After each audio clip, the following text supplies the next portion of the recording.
Okay, so today let's talk a little bit about tips. I'm going to give you 10 tips that you should think about when you're writing anything. And if you run down this checklist as you're reading your work, you'll pay attention to things that could potentially damage your writing. So the first tip is to avoid cliches. They're corny, they're cheesy, and you really don't need them. Tip number 2, avoid pop culture references. Again, something that you really don't need and it doesn't add any value to your work. Tip number 3, stop using so many extra words. We don't need all of those words. You have no idea how many times I read a piece of writing and I can eliminate half of a sentence or half of a paragraph because there's just extra words. We don't need them. They actually make the work sound confusing. Tip number 4, try and make your work sound understandable. You don't want your audience to feel uneducated, so it's important to talk to your audience where they're at. Simple language doesn't mean that it's awful work or awful writing. Simple language actually makes writing better. Tip number 5, avoid any words that are not bold. So you don't want those fluffy, flaky words like somewhat, seemingly, sort of. They don't add any value and they just make you sound fluffy. Tip number 6, avoid the technical jargon.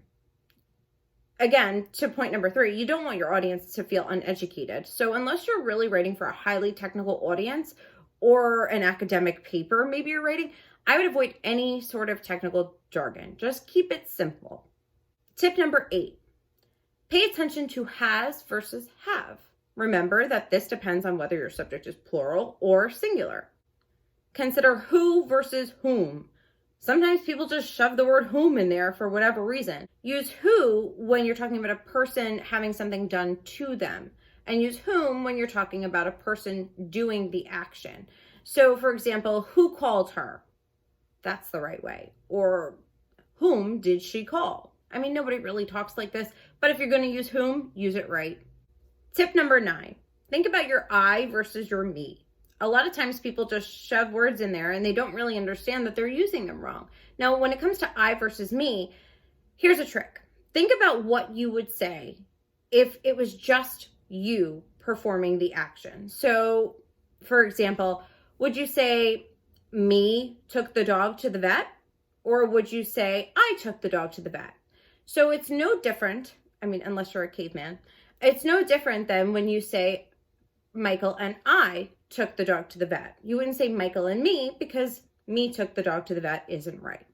And tip number 10, which is probably the most important one, is to reread your work and check your sentence structure.